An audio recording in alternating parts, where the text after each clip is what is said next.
pessoal, aqui quem fala é o Guto, sejam bem-vindos a mais um vídeo. Hoje eu vim colocar mais ou menos em dia aí os capítulos de Jinx sobre o qual a gente tá comentando aqui no canal. Então eu vou falar pra vocês sobre os capítulos 4, 5 e 6, que são capítulos assim que boa parte deles acaba sendo sacanagem, então vai ser fácil colocar isso tudo num vídeo e depois a gente vem com o capítulo 7 e coloca em dia, tá? Então eu acredito que até semana que vem eu devo estar em dia para acompanhar os lançamentos dos capítulos novos e as análises aqui no canal. Antes da gente ir para esse vídeo, eu quero te lembrar que é muito importante você deixar o like no vídeo para apoiar o canal, para ajudar no engajamento desse vídeo. Se você é novo por aqui, se inscreve e ativa as notificações para não perder nenhum dos próximos vídeos. E se já tiver ativado as notificações, desativa o sininho, ativa de novo para garantir que o YouTube não tenha bugado o seu acesso às notificações, porque isso acontece algumas vezes. E claro, para continuar apoiando meu trabalho fora do YouTube, você pode me seguir nas redes sociais, eu sou @gutunu no Twitter, no Instagram e também naquele aplicativo de vídeos rápidos. Bom, primeiro falando sobre o capítulo 4, então, que ele acontece logo em seguida ao Quindan ter aceitado a proposta e os dois finalmente começarem a fazer sexo. Confesso que eu esperava mais visualmente dessas cenas, eu acho que as cenas de BJ Alex são muito mais bonitas, mas assim, elas são tão horny, tão sexys quanto outros trabalhos da autora, né? Mas eu particularmente prefiro as de BJ Alex. São cenas bem intensas, com quadros muito bonitos e muito sexys que estão transmitindo essa proposta pra gente, mas toda a sequência ela é bastante violenta de maneira geral. Quando eu quero dizer violenta é porque o Jae-kyun ele age de maneira muito violenta com o Quindan, que tá ali tendo que lidar com aquilo, né? Porque ele acabou aceitando a proposta, ele precisa do dinheiro. Então, basicamente, é uma sequência onde o Jae-kyun, ele age, né? Ele faz sexo de maneira muito violenta com o Quindan, que só fica ali suportando aquilo. E claro que o Jae-kyun, ele é violento verbalmente também, né? Dando ordens pro Quindan, fazendo comentários escrotos pro rapaz. As cenas retratam muito bem isso, as expressões dos personagens refletem muito bem nisso, e o Quindan, ele tá ali suportando aquilo, lidando com aquilo, né? Lidando com a dor e com aquela repulsa que ele tá sentindo no momento, para poder cumprir a parte dele no acordo. Só que em determinado momento ele ainda precisa lutar contra alguma sensação estranha. A gente sabe bem que sensação é essa, que ele sentiu quando o Jae-kyun estava ajudando ele a se preparar, e é uma sensação de prazer envolvendo aquele ato. Só que ele não quer sentir aquilo, ele só quer que isso tudo acabe de uma vez. E claro que no final, quando o Quindan tá aliviado por ter acabado, o Jae-kyun vai avisar pra ele, não, a gente apenas começou. E a gente tem um quadro, depois que o sexo deles termina, onde mostra várias camisinhas usadas, dando a entender que aquilo se repetiu pelo menos umas 3 vezes. No dia seguinte, a gente tem alguns quadros do Jae-kyun acordando, fazendo sua rotina matinal, e quando ele volta pra cama, o Quindan já foi embora. E aquilo parece deixar ele até satisfeito, ele gostar dessa sensação do menino fugindo dele, enquanto ele tá conquistando, tá conseguindo o que ele quer. No dia seguinte, os resultados da luta do Jae-kyun são maravilhosos, ele tem uma luta muito limpa e recebe vários elogios de todas as pessoas, e o próprio treinador dele vai perguntar, cara, como é que tu pode ter saído tão bem, tá tão em forma, o que tu fez diferente, a rotina foi normal, e nos pensamentos dele, ele tem em mente, né, como dizer, eu só provei uma coisinha diferente, mas ele tem na cabeça dele, ele sabe que foi a noite que ele teve com o Quindan, ou pelo menos a superstição dele diz isso. E aí a gente acompanha os pensamentos dele sobre ele lembrando de tantas pessoas, né, tantos homens que ele já, entre aspas, provou, com quem ele já esteve, e ele nunca teve um resultado tão satisfatório como esse. Então ele instantaneamente pede pro treinador dele, dizendo que ele quer contratar o Quindan como fisioterapeuta particular. O treinador fica super contente, né, porque ele parece o tipo de cara cuzão que nunca gosta de ninguém, e diz que vai ligar pro rapaz logo.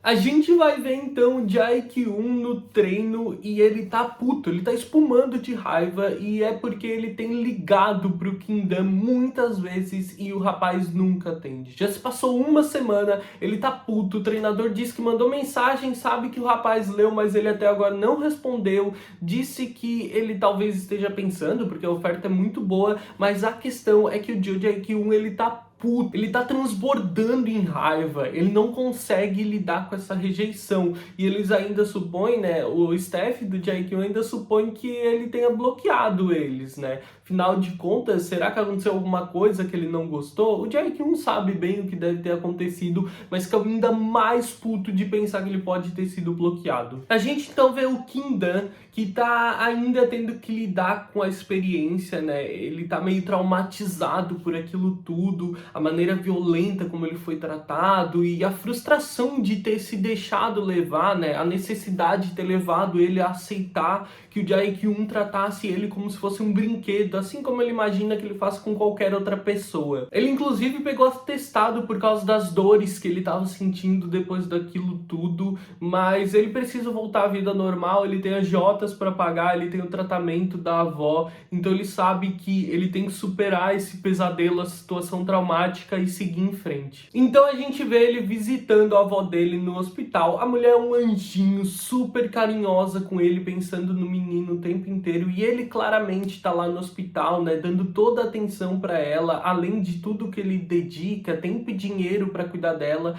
ele ainda fica lá tentando não demonstrar nenhum tipo de preocupação que ele possa ter, né? Ele tá lá querendo distribuir carinho para ela, poder passar esse tempo com ela, e definitivamente parece ser a pessoa mais especial na vida dele, só que um novo problema surgiu em meio a essa situação. A autora, inclusive, traz pra gente alguns painéis muito bonitos que trazem muita emoção. Por mais que eles sejam simplistas dessa visita dele ao hospital, eles trazem muita emoção, assim, tu consegue sentir aquilo transbordar no painel. Mas tem um problema, né? Ele tem uma notícia muito ruim em relação à avó dele. Os tratamentos para a doença dela já não vem surtindo efeito e ela pode ter pouco tempo de vida. Mas os médicos, eles sugerem um novo tratamento que está em uma fase experimental ainda, mas já foi liberado para ser testado em humanos. Mas claro, é um tratamento novo e experimental e isso vai custar muito dinheiro. A médica é bem honesta com o Kim-dan e ela diz que ela sugeriria esse tratamento, mas ao mesmo tempo ela sabe que é muito dinheiro, mas que tirando essa nova possibilidade não tem muito mais que eles podem fazer pela avó dele. O menino fica lidando com essa frustração, né? Pensando na infância feliz que eles tiveram juntos. E como hoje, basicamente, a prioridade na vida dele é ela. Ele só não quer que ela tenha mais sofrimento. Ele pensa em todo o sofrimento que ela já passou enquanto cuidava dele. A gente tem alguns quadros mostrando esses agiotas enquanto ela tenta proteger ele, o que parece que é uma dívida que vem de muito tempo. Então tudo que ele quer hoje é poder cuidar e dar um resto de vida melhor para ela. Então ele está completamente disposto a colocar ela em primeiro lugar e ele em segundo e fazer qualquer coisa para cuidar dela, mas ele sente que já não tem mais nada que ele possa fazer, até que uma chavinha vira quando ele recebe uma ligação. O Jae-kyun tenta ligar mais uma vez e aquilo faz ele lembrar da possibilidade da oferta que ele recebeu e ele parece que está disposto a mais uma vez se submeter a toda aquela violência do Jae-kyun para poder dar um pouco de conforto e chance para a avó dele. Então, mais uma vez ele recusa a ligação, só que ele do nada aparece na casa do Jae-kyun. O Jae-kyun definitivamente não esperava pelo rapaz na casa dele do nada, mas ele tá lá pleno, fingindo que não tava explodindo de raiva até o último minuto. Então o Kim-dan vai entrar e não dá muita conversa. Ele vai perguntar, afinal de contas, o trabalho definitivamente não é só para fisioterapia, né? E o Jae-kyun fala abertamente sobre a proposta. Ele diz que não, que tu tem que cuidar da condição física e dores musculares dele como um fisioterapeuta, mas o trabalho também inclui, claro, fazer sexo com ele antes dos jogos. E ele explica abertamente sobre o que aconteceu e como ele quer estar sempre no melhor dele para poder participar das lutas, e o melhor resultado que ele conseguiu até hoje foi quando ele fez sexo com o Kim-dan. Então o Kim-dan deveria se responsabilizar por isso também, além das sessões de fisioterapia. O Kim-dan então toma uma atitude, ele vai dizer: eu aceito os termos, mas eu quero muito mais dinheiro do que tu ofereceu. Basicamente ele pede o dobro, né? Isso a gente tem de relance mais uma vez a conversa dele com a médica, explicando como era caro o tratamento, passando o valor, e o dobro da proposta do Jae-kyun basicamente cobriria esse valor. Então o Kim-dan está disposto a aceitar por isso, o que faz o Jae-kyun pensar, então no final das contas é tudo só pela grana mesmo. O Kindan nem responde, né? Mas é muito frustrante como leitor ver aquela situação, saber ao que o garoto tá se submetendo e o Jae-kyun reduzia ele como se ele estivesse aceitando aquilo tudo só por dinheiro. Como leitor é muito frustrante esse momento. Ainda mais vendo as expressões de frustração do Kindan e aquele rosto de deboche e de vitória, de conquista do Jae-kyun. Só que com esse novo valor, o Jae-kyun então faz uma mudança na proposta. Ele vai dizer que, ok, ele aceita esse valor, mas então não vai ser só antes das lutas que ele vai ter que fazer sexo com o rapaz. O Kindan vai ter que aceitar isso a qualquer momento, em qualquer lugar que o Jae-kyun quiser. Que ele pague esse valor, mas o rapaz tem que estar disposto a transar com ele a qualquer momento que ele sentir vontade, que ele quiser, simples assim. O Kindan engole em seco, sabendo no que ele está se metendo, e aceita a proposta, porque ele sabia que ele ia ter que se submeter a muito mais se ele estivesse pedindo muito dinheiro. Então, nesse momento, com o trato fechado, mais uma vez o Jae-kyun vai querer obrigar o Kindan a fazer sexo com ele. Ele obriga o rapaz a fazer sexo oral nele, e o Kindan precisa lutar contra toda a repulsa que ele criou nesse momento, porque os assédios que ele sofreu no hospital fizeram ele criar muita repulsa, muita aversão a isso. Ele não consegue nem se imaginar tocando o membro do Jae-kyun, quanto mais colocando na boca. Então ele precisa lutar contra toda essa repulsa para poder conseguir fazer aquilo. Enquanto Jae-kyun age com ele como se ele tivesse a maior experiência do mundo. A gente já viu isso na primeira noite que eles passaram juntos, né? Que o Kindan mentiu que já teve alguma experiência, mesmo ele sendo virgem, e agora, mais uma vez, o Jae-kyun age dessa maneira, né? Falando coisas super obscenas pra ele, entendendo que ele já tem a experiência, só que ele nunca fez aquilo. E mais uma vez o Jae-kyun obriga ele a fazer isso de maneira super violenta, e ele fica só aceitando de maneira frustrada, porque ele não tem como fugir daquilo, é o trato que ele fez.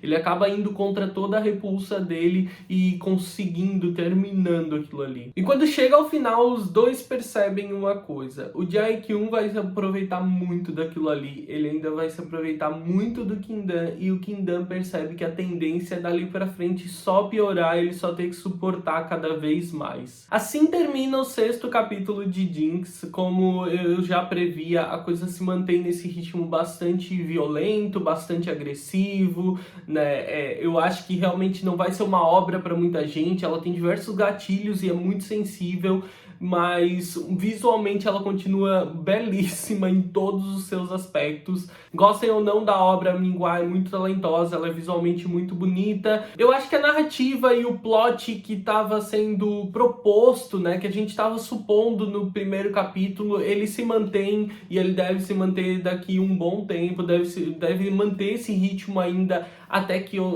exista uma certa mudança, possivelmente uma certa redenção no Jae-kyun, o Kindan começando a tirar prazer daquilo ali. Então eu chuto que em algum momento deve ter uma mudança nesse ritmo, na atmosfera da história, né? Deixando de ser algo tão repulsivo para se tornar algo mais romântico. Eu acho que é a proposta mais clara, até porque a gente tem muitos elementos que apareceram até aqui que podem servir para isso, como o Jae-kyun descobrindo que o Kindan nunca esteve com outros homens, o Jae-kyun descobrindo o que aconteceu com ele no hospital, a situação dele com a avó, com os agiotas, entender por que o rapaz estava se submetendo com aquilo. A autora, ela já abre a história com muitas propostas para essa mudança na narrativa da história, né? Então eu tô bem curioso para saber como que ela vai lidar com isso e qual desses elementos ela vai escolher, ou se talvez todos. Como vocês sabem, para eu continuar falando de Jinx aqui no canal, é muito importante o engajamento de vocês para saber se é para eu continuar falando.